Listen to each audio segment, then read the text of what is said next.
A controversial pardon by President Trump hits close to home. Oregon ranchers Dwight Heyman and his son were convicted and sent to prison for setting fire on federal lands. Today, the president issued them a pardon. Now, the arrest of the Heymans sparked Nevada rancher Ammon Bundy's standoff on federal lands 2 years ago. Bundy's case was eventually dismissed. But as News 4 Utah's Marcus Ortiz reports, this latest pardon sends differing messages to Utahns.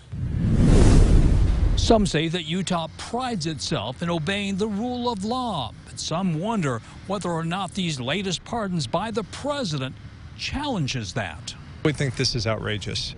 Justice. Different views following the presidential pardon of the Hammonds of Oregon. They're ranchers who were in prison for setting fires on federal lands.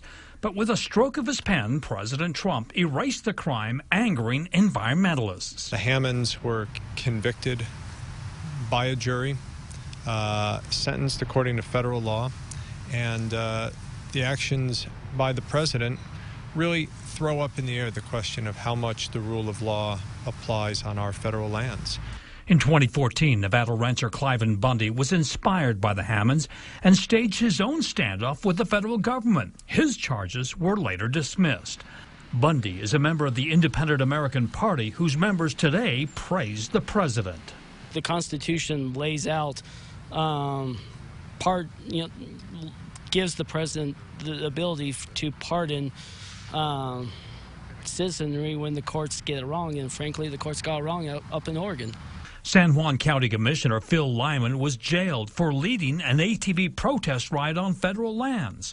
He says the pardon should send a clear message. Maybe there really are some bad actors in the BLM and Federal Bureau of Investigation that warrant a review of some of these convictions. But yesterday, William Keebler was sentenced for attempting to set fire to a federal building. The U.S. attorney claimed that also sent a message. We can have deeply held political beliefs and disagreements with the government, but we cannot then conspire and plan and act out on criminal acts and intentions.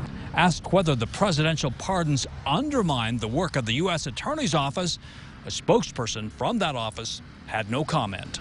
In Utah County, Marcus Ortiz, News 4 Utah.